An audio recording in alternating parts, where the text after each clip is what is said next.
खुशियों का शहर कोलकाता हाल ही में एक भयानक जुर्म का शिकार बना जिसने पूरे देश को हिलाकर रख दिया। RG Kar medical college and hospital में एक युवा डॉक्टर के साथ बलात्कार करके उसकी हत्या कर दी गई। इस घटना की खबर सुनकर पूरा समुदाय सदमे में आ गया।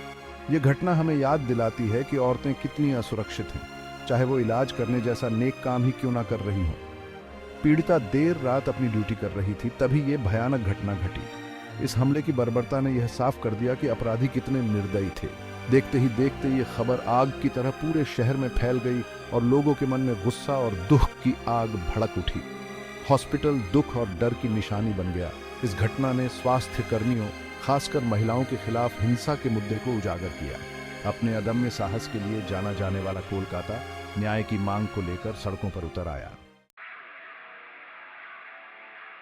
डॉक्टर के साथ हुए बलात्कार और हत्या की खबर पूरे मेडिकल समुदाय में फैल गई, जिससे गुस्सा और तुरंत कार्यवाही की मांग उठने लगी। दुख और गुस्से से भरे पूरे भारत के डॉक्टर्स ने एकजुट होकर अपने स्टेथोस्कोप्स नीचे रख दिए और सड़कों पर उतर आए। उन्होंने अपनी साथी के लिए न्याय और सभी स्वास्थ्य कर्मियों, खासकर महिलाओं की सुरक्षा के लिए ठोस कदम उठाने की मांग की। Federation of resident doctors association FORDA, जो देश भर के रेजिडेंट डॉक्टर्स की आवाज है, ने देशव्यापी हड़ताल का आह्वान किया। बड़े शहरों के हॉस्पिटल्स में व्हाइट कोट्स का सैलाब उमड़ पड़ा क्योंकि डॉक्टर्स ने काम करने से इनकार कर दिया।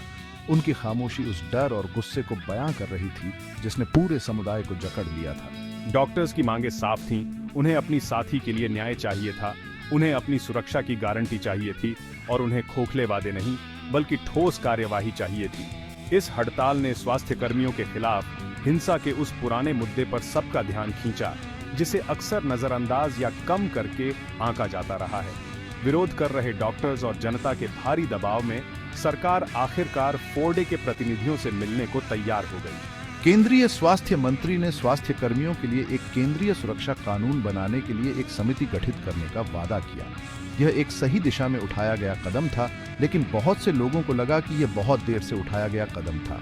हालांकि कुछ जगहों पर विरोध प्रदर्शन जारी रहे, जो इस बात का प्रमाण था कि लोगों का गुस्सा कितना गहरा था और उस सिस्टम पर उनका भरोसा कितना कम था जिसने उन्हें एक बार फिर से निराश किया था।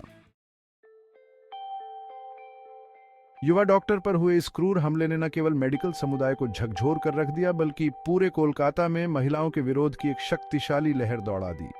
वे रिक्लेम द नाइट के नारे के साथ एक विशाल मार्च में सड़कों पर उतर आईं। यह एकता का एक शक्तिशाली प्रदर्शन था और न्याय के लिए एक गूंजता हुआ नारा था।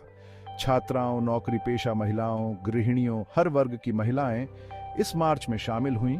उनकी आवाजें एक स्वर में गूंज रही थीं, उस हिंसा को खत्म करने की मांग कर रही थीं जिसने उनके शहर और उनके देश को काफी समय से परेशान कर रखा था। रिक्लेम द नाइट मार्च सिर्फ एक महिला के लिए न्याय मांगने के बारे में नहीं था। यह सुरक्षा के उस मौलिक अधिकार को वापस पाने के बारे में था जो बहुत लंबे समय से बहुत सी महिलाओं से छीना जा रहा था। यह उस खामोशी और डर की संस्कृति को चुनौती देने के बारे में था जो अक्सर महिलाओं को अपराधों की रिपोर्ट करने और मदद लेने से रोकती है।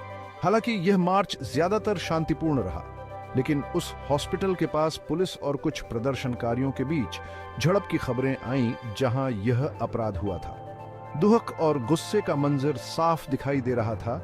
यह इस बात का प्रमाण था कि इस अपराध ने शहर के लोगों के दिलों पर कितने गहरे घाव दिए थे।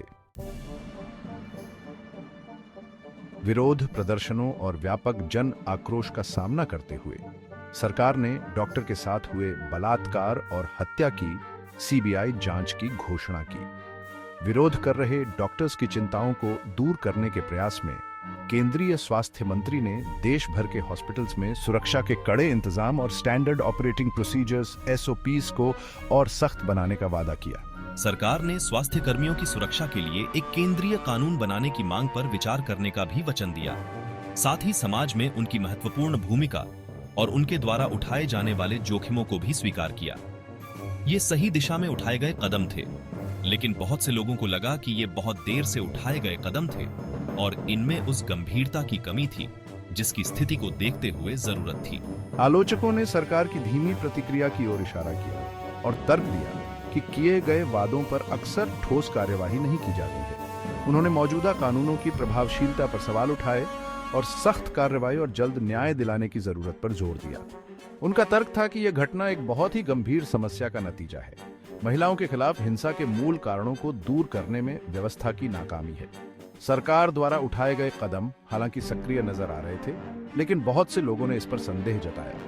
किए गए वादों को ठोस कार्रवाई में बदलने की जरूरत थी और ऐसे अपराधों को होने देने वाली व्यवस्थागत खामियों को दूर करने की जरूरत थी। देश इंतजार कर रहा था कि क्या यह त्रासदी एक मोड़ साबित होगी, क्या यही वो पल होगा जब सचमुच बदलाव आएगा।